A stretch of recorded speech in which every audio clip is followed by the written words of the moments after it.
You know, when I tell this story, people said, well, can you tell that again? I said, I'll tell it again, but it probably won't be the same as the last time.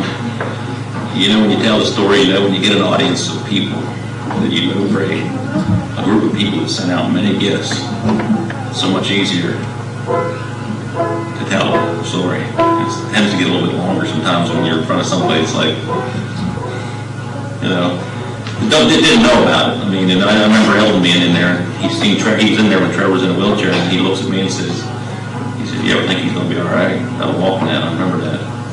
And I said, I really do. I said, but time will tell. Well, it wasn't long after he left, Trevor was walking. And today he's running.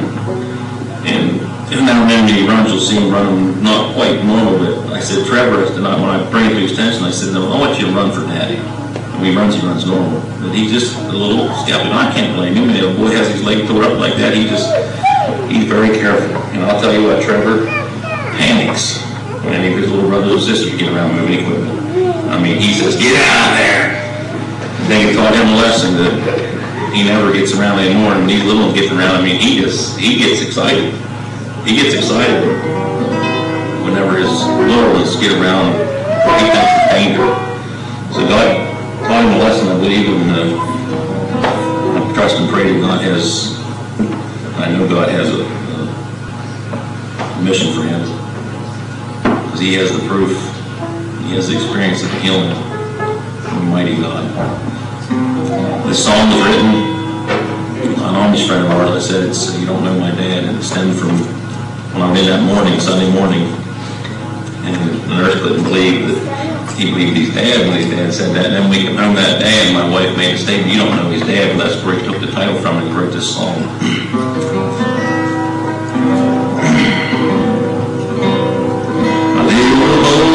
He sat there waiting, staring out in the cold. After 3 weeks in the hospital, they said you may go home.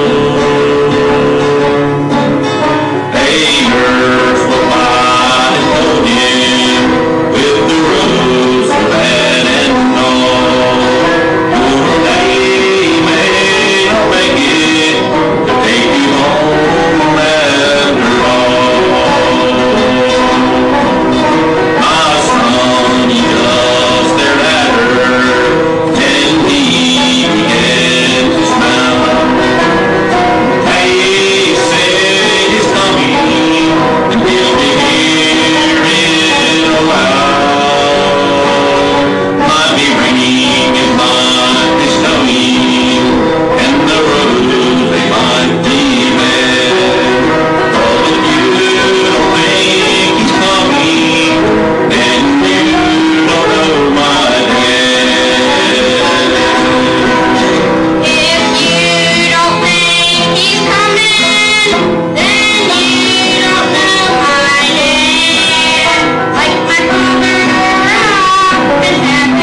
we did practices in here for a couple of weeks, so I wasn't quite sure where we were going with it.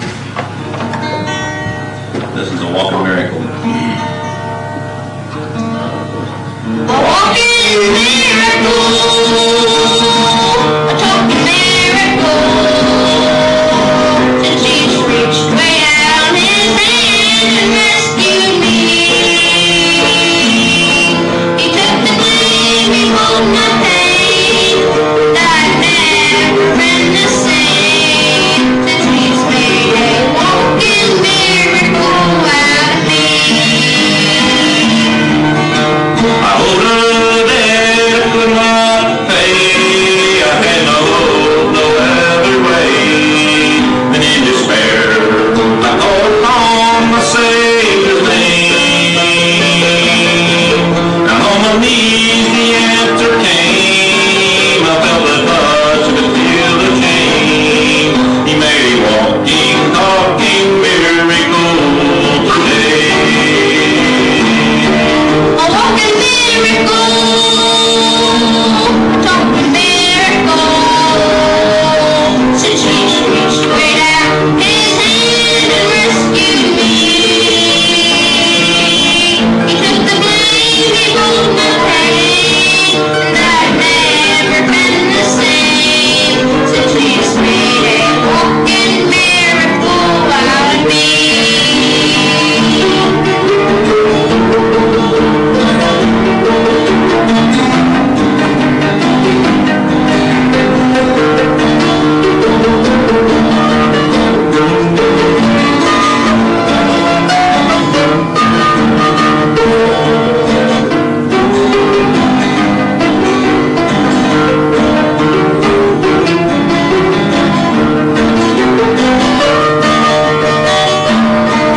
Called Lazarus out of the grave. He made a crippled man walk away. He healed the deaf and dumb. He touched the blind man and made him see. And like a miracle, he did it back then. All he went and done it over again. He made a walking, talking